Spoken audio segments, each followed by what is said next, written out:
বিকল্প রাষ্ট্র কাঠামোর পথরেখা নিয়ে উত্তরাঞ্চল চষে বেড়াচ্ছে এনসিপি। যেন তেন নির্বাচন চায় না জামায়াত। নির্বাচন বানচালের পায়তারা দেখছে বিএনপি। কিংস পার্টি তৈরি না করে ভোটের পরিবেশে মনোযোগের তাগিদ। দ্বিতীয় ধাপে 9 দিনের আলোচনায় 5 বিষয়ে একমত সব দল। প্রধানমন্ত্রীর মেয়াদ সহ 8 ইস্যুতে অনৈক্য। মুরাদনগরে মা ও 2 সন্তান হত্যার ঘটনায় মামলা, পাটগ্রাম থানা ভাঙচুর, আসামি ছিনতাইয়ে আরো 5 জন গ্রেফতার।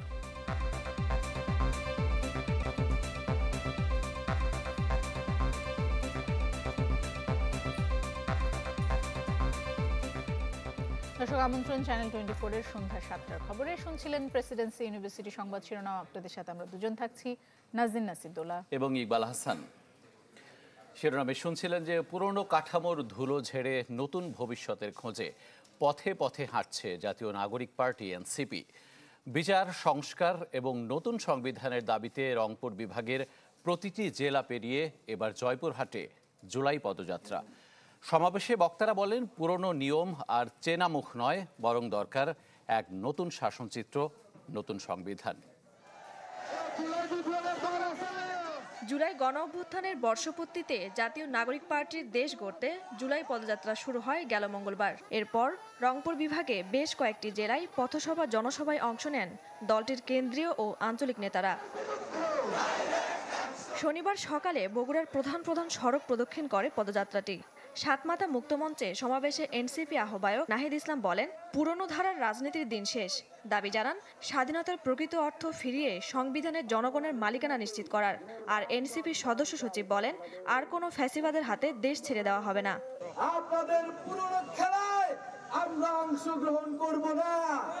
আপনাদের চাঁদাবাজির রাজনীতিতে, আপনাদের সন্ত্রাসের রাজনীতিতে আমরা অংশগ্রহণ করব না।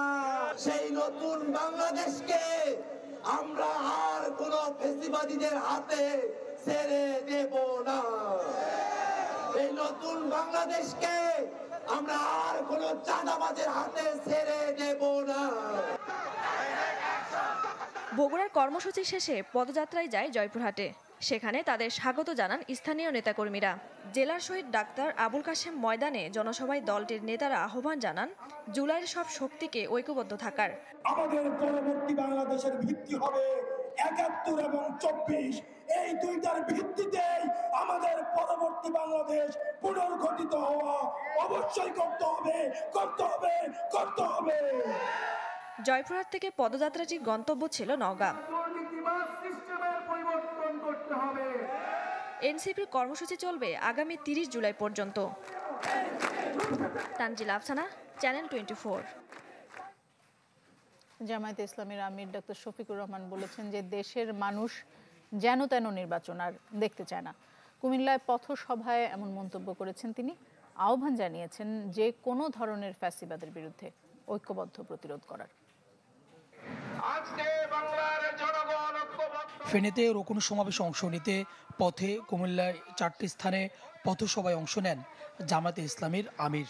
আগামী নির্বাচন, দেশের অস্থিরতা ও দলের নেতাকর্মীদের দেন বিভিন্ন দিক নির্দেশনামূলক বক্তব্য।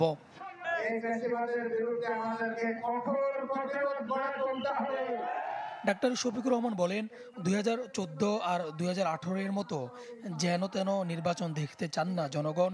কোনোভাবেই নতুন বাংলাদেশের অর্জন নষ্ট হতে দেওয়া হবে না বলেও জানান তিনি। ঘোষণা দেন, যতদিন ফেসিবাদ থাকবে ততদিন বিশ্রাম নেবে না জামায়াতের কর্মীরা। আগামী নির্বাচন সুষ্ঠু হওয়ার উপর সেটা নির্ভর করবে। আমরা যেন তেন কোনো নির্বাচন চাই না।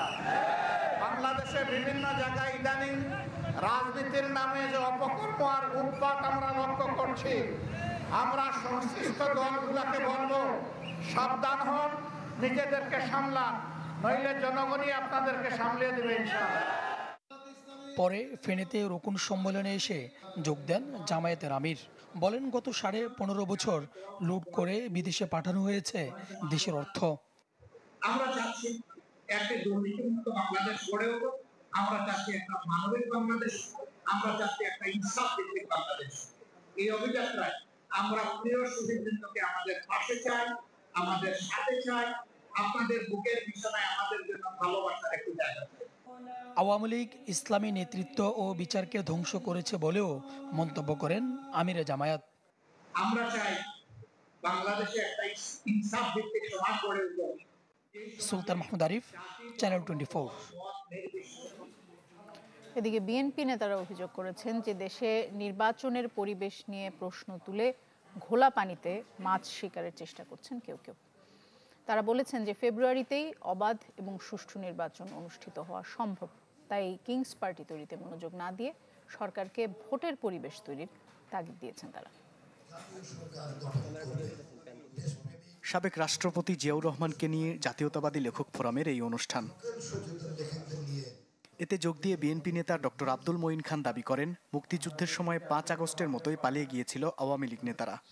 পাক হানাদার বাহিনী হায়নার মতো যখন ঝাঁপিয়ে পড়েছিল নিরীহ বাংলাদেশের তৎকালীন পূর্ব পাকিস্তানের নিরীহ মানুষের উপরে, তখন তারা কোথায় ছিল সে রাতে এবং পরবর্তী তারা কোথায় পালিয়ে গিয়েছিল সেই ইতিহাস শহীদ প্রেসিডেন্ট জিয়াউর রহমানের অজানা ছিল না, এবং সেই কারণেই কিন্তু সেদিন তিনি চট্টগ্রামে বিদ্রোহ ঘোষণা করেছিলেন।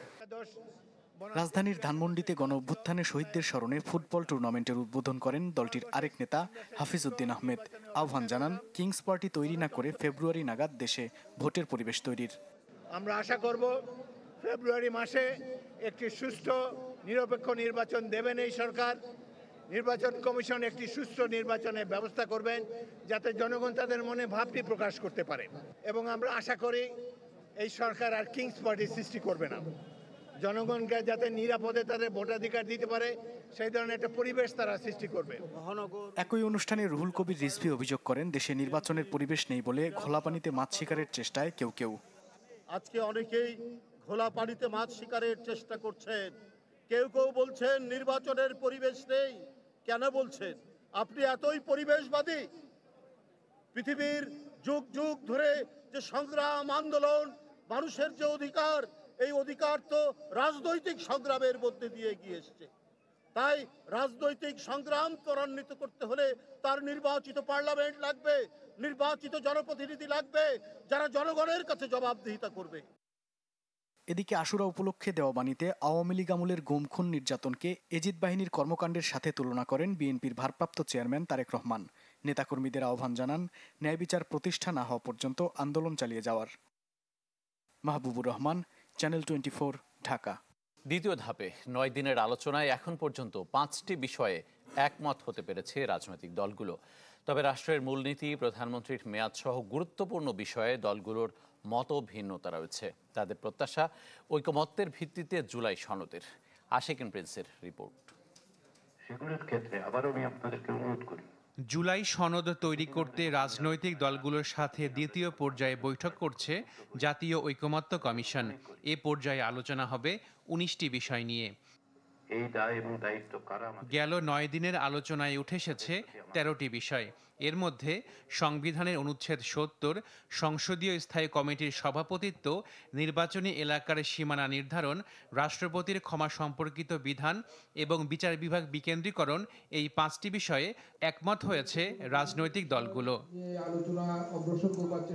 তবে আলোচনা হলেও সাংবিধানিক ও সংবিধিবদ্ধ প্রতিষ্ঠানের নিয়োগ কমিটি, দ্বিকক্ষ বিশিষ্ট সংসদ, সংসদে নারী আসন, রাষ্ট্রপতি নির্বাচন পদ্ধতি, ইলেকটোরাল কলেজ ইত্যাদি, রাষ্ট্রের মূলনীতি, প্রধানমন্ত্রীর মেয়াদকাল, প্রধান বিচারপতির নিয়োগ এবং তত্ত্বাবধায়ক সরকার বিষয়ে ঐকমত্যে আসতে পারেনি রাজনৈতিক দলগুলো। আজকে যে বিষয়ে আলোচনা হবে সেটা আপনারা তাদের কাছে এর মধ্যে। জরুরি অবস্থা ঘোষণা, সংসদ সদস্যদের একাধিক পদে থাকার বিধান, প্রধানমন্ত্রীর একাধিক পদে থাকার বিধান, সংবিধান সংশোধন, নাগরিকের মৌলিক অধিকার সম্প্রসারণ সম্পর্কিত প্রস্তাব, রাষ্ট্রপতির ক্ষমতা ও দায়িত্ব নিয়ে আলোচনা হবে সামনে। অধিকাংশ ক্ষেত্রেই ঐকমত্য হবে বলে প্রত্যাশা করছেন রাজনৈতিক দলের নেতারা। আমরা আশা করি আমরা 75 ভাগ ঐকমত্যে আসতে পারবো, 25 ভাগ হয়তো আসতে পারবো না, এবং সেই ক্ষেত্রে তখন তারা সিদ্ধান্ত নেবে আর কি। আমরা অনেকগুলো বিষয়ে আমরা ছাড় দিয়েছি। যে অনেককে নতুন করে চিন্তা করতে হচ্ছে এই যে রাষ্ট্রের বিভিন্ন বিষয়ে, এইগুলো হচ্ছে আসলে একটা অগ্রগতি, যে সকল দল মিলিয়ে একটা রাজনৈতিক ঐকমত্যে পৌঁছানোর চেষ্টাটা হচ্ছে। বিএনপি জামাত চায় জুলাই সনদ হোক, আর এনসিপি বলছে ঐকমত্যের বিষয়ে বিভিন্ন দল এবং কমিশনকে দৃঢ় থাকতে হবে। সব রাজনৈতিক দলের স্বাক্ষরিত এই সনদটি আগামী দিনের রাষ্ট্র পরিচালনার মূলনীতির ক্ষেত্রে একটা গুরুত্বপূর্ণ অবদান রাখবে, এটা আমরা প্রত্যাশা করি এবং এটা হতেই হবে। না হলে যেটা হবে আবার তাহলে আমাদেরকে পিছনের দিকে ফিরে যেতে হবে। আমরা চাই যে জাতীয় সনদ পরিণত হোক, খুব দ্রুত পরিণত হোক। এই আলাপ আলোচনা আরও বেশি দিন যেন দীর্ঘায়িত না হয়, আমরা যাতে কাছাকাছি আসতে পারি ওদের শীঘ্র সেটা চেষ্টা করছি। রাষ্ট্রের যে প্রতিষ্ঠান, যে ব্যবস্থা, যে বন্দোবস্তের বিষয়ে নতুন করে আমাদেরকে সিদ্ধান্ত গ্রহণ করতে হচ্ছে, সেই সিদ্ধান্তগুলো যাতে রাষ্ট্রের সকল পর্যায়ে বাস্তবায়িত হয় সেই সিদ্ধান্ত আমাদেরকে গ্রহণ করতে হবে। জাতীয় ঐকমত্য কমিশন বলছে জুলাই মাসেই জুলাই সনদ তৈরি করতে কাজ করছেন তারা।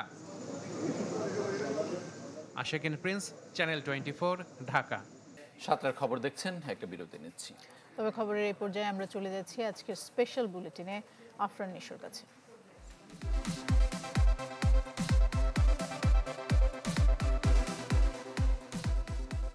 আজকে স্পেশাল বুলেটিনে সবাইকে স্বাগতম। আমি আফরান নিশো আছি আপনাদের সঙ্গে।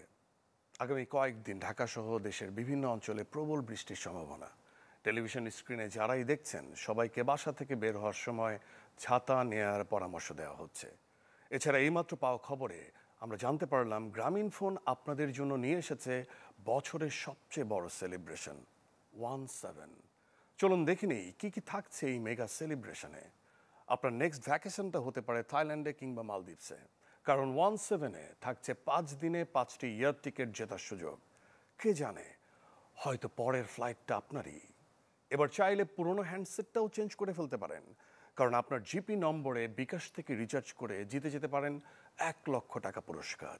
বন্ধু টাকা নিয়ে আর ফেরত না দিলেও 17-এ কিন্তু 100% পর্যন্ত ক্যাশব্যাক পাবেন, গ্যারান্টেড। আপনার খরচ করা টাকা ফিরে পাওয়ার এটাই সবচেয়ে বড় সুযোগ। সেই সাথে থাকছে বোনাস এমবি, এক্সক্লুসিভ সব ডিসকাউন্ট সহ 40টারও বেশি অফার। এখন প্রশ্ন একটাই, কিভাবে পাবেন এই অফারগুলো? এত সব এক্সক্লুসিভ অফার পাবেন শুধুমাত্র মাইজিপি অ্যাপে 10ই জুলাই পর্যন্ত। তাই আর দেরি না করে এখনই ভিজিট করুন মাইজিপি অ্যাপ আর বুঝে নিন আপনার পছন্দের সব অফার। আজকের স্পেশাল বুলেটিনটা এই পর্যন্তই। আমি আফরান নিশো, খবর শেষ হচ্ছে, তবে অফার কিন্তু চলছেই। কুমিল্লার মুরাদনগরে 2 সন্তান সহ মাকে পিটিয়ে হত্যার 2 দিন পর মামলা হয়েছে থানায়। এতে আসামি করা হয়েছে ইউপি চেয়ারম্যান সহ 63 জনকে। এ ঘটনায় 8 জনকে গ্রেপ্তার করেছে র্যাব এবং পুলিশ। এলাকায় বিরাজ করছে থমথমে পরিস্থিতি। কুমিল্লার মুরাদনগরে 2 সন্তান সহ মাকে ঘোষণা দিয়ে মব সন্ত্রাসের মাধ্যমে পিটিয়ে হত্যা আলোচিত সমালোচিত সারা দেশে। সেই বর্বর ঘটনারই সিসি ক্যামেরার ফুটেজ এটি। সেই ঘটনার 2 দিন পর শুক্রবার রাতে নিহত রুবি আক্তারের আরেক মেয়ে বাদী হয়ে বাঙ্গরা বাজার থানায় একটি হত্যা মামলা করেন, যেখানে স্থানীয় ইউপি চেয়ারম্যান শিমুল বিল্লাহ সহ 38 জনের নাম উল্লেখ ও অজ্ঞাত আরও 25 জনকে আসামি করা হয়েছে। আমাদের বিভিন্ন উইংয়ের লোকজন কাজ করতেছে। আমরা তদন্তে যাদেরকেই এই সংশ্লিষ্টতা পাবো তাদেরকে আমরা সর্বোচ্চ আইনের আওতায় নিয়ে আসবো। এদিকে ঘটনার পর থেকেই গ্রেপ্তার আতঙ্ক আর ভয়ে নীরব হয়ে গেছে করইবাড়ি গ্রাম। বন্ধ দোকানপাট, বাড়ি ছেড়েছেন অনেকে। দুর্ঘটনা ঘটছে তো কার সবার ভিতর আপনার জানি না আতঙ্ক, এর লেগে সবাই জানের ভয়ে যার যা সেফে সেফে আসছে। যদি কেউ অপরাধ করে থাকে তাকে আইনে আওতায় নিয়ে আসা উচিত, কিন্তু এইভাবে পিটে হত্যা আমাদের কাম্য নয়। ঘটনার পর থেকে জড়িতদের ধরতে অভিযান শুরু হয় আইন শৃঙ্খলা বাহিনীর। গ্রেপ্তারও করা হয় বেশ কয়েকজনকে। ভিকটিমের যে এখানে ছেলে যে তিনিও মারা গেছেন এই ঘটনায়, তাকেও 2 তারিখ রাতে ফোন করে বলা হয় কালকে তুই বাড়িতে আসিস, তোর বংশ নির্বংশ করে দেওয়া হবে, এরকম একটা থ্রেট দেওয়া হয়। একটা মোবাইল চুরিকে কেন্দ্র করে এবং থানায় অভিযোগকে দায়ের করা নিয়েই মূলত এই ঘটনাটা ঘটে এবং এটা আক্রোশের একটা শিকার। গত বৃহস্পতিবার সকালে কথা কাটাকাটির জেরে মা ও 2 সন্তানকে পিটিয়ে হত্যা করে স্থানীয়রা। পরে পুলিশ দাবি করে নিহতরা দীর্ঘদিন মাদক কারবারের সাথে জড়িত। তাদের বিরুদ্ধে রয়েছে একাধিক মামলা। Desk report, channel 24।